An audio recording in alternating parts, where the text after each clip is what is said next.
Yung paborito nga nating NG Snack Cafe ay meron ng unlimited samgyup. Hindi nga lang tenders, burgers at masasarap na mga drinks ang meron sila ngayon, meron na rin silang unlimited samji. Kung saan sa Tagalog yan, samahan mo ko dito ka-Omsim. Tara, let's G!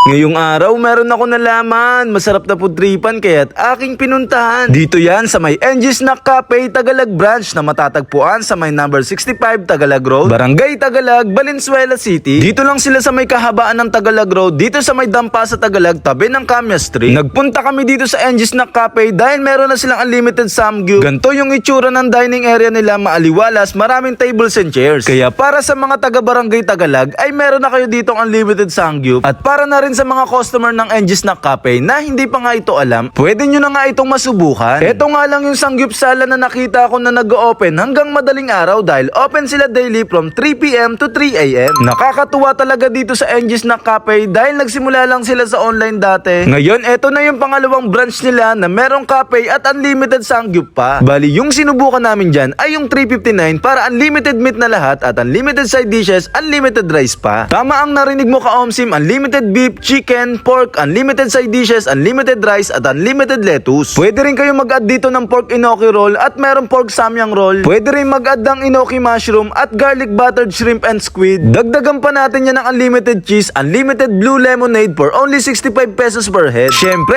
NG Snack Cafe ito kaya titikman natin yung mga signature snacks nila dito. Katulad na nga lang ng ham sandwich, etong shawarma tenders and fries, merong sharing baked mac with tenders, mixed wings chicken at solo boneless chicken, sweet and sour fish at itong banana loaf. At syempre, nandyan ang kanilang nagsasarapan at refreshing na mga drinks. Merong non-coffee, coffee, frap at soda. Grabe, consistent pa rin yung pagka-crispy at juicy ng mga chicken nila dito, lalo na tong mixed wings nila. Pati yung kasamang dipping sauce neto, grabe, ang sarap talaga niyan. Isa rin sa pinakagusto ko sa kanila itong boneless, manamis-namis yung lasa, crispy at juicy talaga. Nandyan ang kanilang fully loaded na ham sandwich, masarap bagayan ng kape. Overloaded sa cheese, itong shawarma tenders with fries. Menu at prices neto mga ka-Omsim, ito nga pala yung FB page nila, paki-PM na lang. Pang sharing talaga yung Bake Mac nila dito, sobrang creamy at cheesy, masarap lalo kapag mainit. Mas try din tong sweet and sour fish nila, balanse lang yung tamis at asim. Tapos pati yung sibuyas talagang crispy pa. Kilalang kilala din talaga ang NG Snack Cafe, lalo na sa mga dessert nila at sa mga signature na drinks nila dito, talaga namang solid. Sobrang nag-enjoy talaga kami niyan, lalo't nalaman namin meron ng unlimited sangyup ang NG Snack Cafe. At syempre, isa sa kinaganda dito, katulad ng sinabi ko kanina, itong unlimited sangyup nila ay open hanggang madaling araw. Isa rin sa kinaganda ay meron silang parking para sa mga sasakyan at sa mga motor. Quality rin talaga yung mga meat nila dito, lalo na nga yung unlimited cheese for only 65 pesos per head lang. Kaya para sa mga taga Barangay Tagalog at sa mga karatig lugar neto, sa mga magka-crave ng sangyupsal hanggang madaling araw, try nyo na dito sa NG Snack Cafe and Only Sangyupsal Tagalog. At ayun, isang solid na food tripan na naman ang aking na-Omsiman dahil alam nyo naman, food trip at good vibes lang ang lagi nating dala. Muli, ako nga pala to si ka-Omsim. Maraming salamat sa inyo guys. Bye!